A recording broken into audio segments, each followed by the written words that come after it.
All right, so tariffs. When you hear that word, what comes to mind? Probably like, I don't know, big cargo ships, maybe some intense back and forth negotiations between countries, like it's all about trade and economies. But what happens when you try to slap tariffs on a place that has absolutely no economy? That's the kind of head-scratching scenario we're diving into today. Mm. Early 2025, the Trump administration imposes tariffs on, get this, Heard and McDonald Islands. Heard and McDonald Uh, Islands. Yeah, the name itself sounds like it's straight out of some kind of adventure novel. And in a way, they are. Picture this. You're way out in the Southern Ocean, like 4,000 kilometers hmm. southwest of Australia. These islands, they're volcanic, sub-Antarctic, and here's the kicker. They haven't had any permanent residents since 2016. Yeah. Not a soul. No. So forget bustling ports and all the usual stuff we associate with trade, right? This is like a landscape straight out of National Geographic. Hmm. You got these volcanoes spitting fire, glaciers carving their way through mountains, and just an abundance of wildlife. King penguins, waddling around like they own the place. Elephant seals just chilling like elephant seals. And then the surprising amount of plant life managing to cling on in this crazy environment. So my first thought, and I bet yours too, was like, tariffs? On what exactly? What's being traded? That's the puzzle, isn't it? Yeah, so we've been digging into this, going through all the news coverage, which was pretty much just as confused as everyone else. We've looked at all the analyses, trying to find some kind of logic in this, and we've even gone through accounts from researchers who've actually been to these islands, braving some pretty intense conditions to study them. So our mission today is to figure out, if we can, the why behind this seemingly completely illogical move, and also along the way to really appreciate the sheer, I don't know, the wildness of these islands. It's a story that's both kind of absurd and just incredibly fascinating. Oh, absolutely. And I think to really grasp what's going on here, we got to get a feel for just how remote these islands truly are. I mean, we're not talking about like a secluded beach you could maybe set up a little shop on. Yeah. We're talking about islands that are basically cut off from the rest of the world, almost stubbornly so. There are no natural harbors, which means no cargo ships can dock. No airstrips carved out for planes either. The only hint of any human presence at all is the ruins of an old research station that was abandoned like way back in 1955. Wow. So it's like a true wilderness. Absolutely. And even getting there is a challenge. Like we were looking at accounts from Justine Shaw, a researcher who went there in 2023, and it was no walk in the park. She's talking about navigating rough seas and inflatable boats, sometimes being airlifted by helicopter from a research vessel that couldn't even get close to the islands.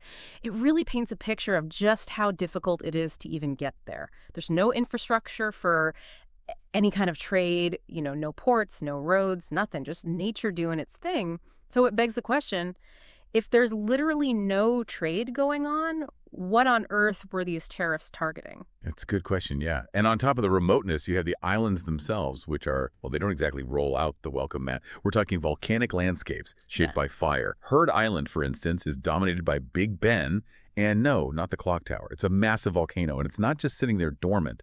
This thing is active, spewing steam, sometimes even lava, a constant reminder that these islands are raw, untamed power. And then there's McDonald Island, right?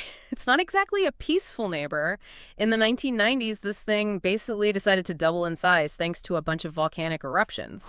Just imagine an island changing its geography that drastically and in recent history. Talk about volatile and unforgiving. So yeah, not exactly a place you'd picture setting up a trading post. But here's the thing. Against this backdrop of, I don't know, almost hostility, life has found a way to thrive, and I mean thrive in a spectacular way. The king penguin population there is massive, huge colonies stretching as far as the eye can see. They've perfectly adapted to this environment. They're the kings of this little sub-Antarctic world. Definitely. And then you have the elephant seals, these massive creatures just lounging around on the beaches.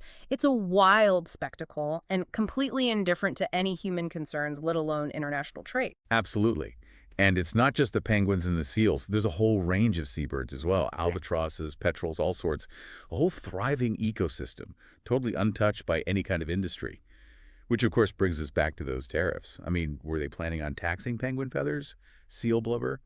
It's hard to wrap your head around. Yeah, absolutely. It really makes you think about what we mean when we say uninhabited, because clearly there's life there and lots of it. And then there's the plant life too, right? I mean, you wouldn't think much could grow in this kind of environment. But we're talking about 70 different types of lichen, these cool little organisms that are part fungi, part algae. And then there are these surprisingly hardy plants Leafy plants, cushion plants, along with mosses, grasses, even herbs. They've managed to carve out a niche in this seemingly barren landscape. Right. It really speaks to the resilience of nature. It does. And all this is happening with minimal human interference. As we mentioned, the only real sign of human activity is that abandoned research station. Access to these islands is incredibly restricted. Yeah, the Australian government has very strict regulations about who can visit. You need special permits, and those are pretty much only given out for scientific research. Like when Justine Shaw went there a couple of years ago, she described the islands as a true wilderness. And her accounts, they really highlight just how challenging the conditions are. Constant freezing rain, winds that could knock you off your feet.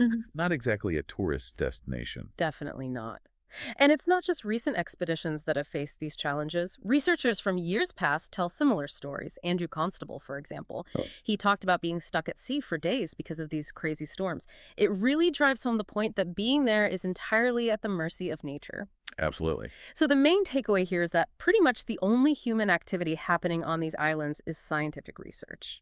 Right, which is really important work because they're gathering crucial information about climate change, they're monitoring the glaciers, how they're melting, and the vegetation, how it's changing. All of this helps us understand the wider impacts of global warming. And sadly, they're also tracking marine debris, which shows that even these remote islands aren't immune to the consequences of our actions elsewhere. It's a stark reminder that everything's connected. Yeah, it is. So back to the tariffs. I mean, given everything we've just talked about, they seem even more out of place, don't they? It's like, why? It really is a head-scratcher. It is. So what are the theories? Well, from what we've gathered, it's mostly speculation.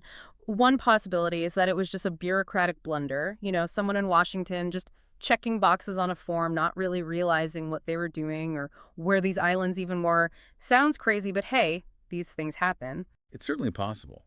Or maybe it was intentional, but symbolic. Like some kind of gesture directed at Australia in the middle of some trade disagreements. Yeah. It doesn't make much sense economically, but international politics can be, well, complicated. That's for sure. And then there's the possibility that it was just, I don't know, a random, unpredictable act, something that defies any logical explanation. And of course, the internet had a field day with this whole thing, you know, memes of penguins negotiating trade deals, seals demanding tariff exemptions. It really captured the absurdity of it all. It did. And you know, those memes, while they were funny, they actually highlighted something important. They showed the disconnect between this idea of trade and the reality of these islands, which are basically untouched by human commerce. Exactly. So you might be thinking, okay, this is all very strange, but why should I care about some tariffs on a couple of islands in the middle of nowhere? And that's a fair question. I think the answer lies in what these islands represent. As some researchers have put it, they're like a living laboratory. That's a good way to put it. Yeah, a place where we can study the effects of climate change without a lot of human interference. Those mud and glaciers, the changes in vegetation, it's all valuable data that helps us understand what's happening to our planet. Right, and as the research on marine debris shows, these islands are still affected by what we're doing, even though they're so far away. So even though the tariffs don't make sense practically, they do bring attention to a place that has a lot of value, a place that deserves our protection. Absolutely. It's a strange paradox. Tariffs on a place with no trade. We've talked about the incredible life on these islands, how it thrives in this harsh environment, and we've seen how these seemingly remote places are actually connected to the global ecosystem, facing the same threats that we all face. And maybe, just maybe, this whole bizarre situation will have a positive outcome. It's making people think about the value of wild places, places that are untouched by human development. Maybe it's a reminder that there's more to value than just economics. I think you're right. It definitely makes you think, what does it even mean to try and impose these economic measures on something that's so purely natural? Maybe that's why the whole thing struck people as so absurd. Perhaps. So, as we wrap up, I'd encourage everyone listening to maybe look up some images of Heard and McDonald Islands, do a little exploring of your own. It's a strange story, no doubt, but it's a story that makes you think about our relationship with nature and the value of the wild in a world that's increasingly dominated by us. Thanks for joining us on this deep dive. My pleasure. Until next time. See you then.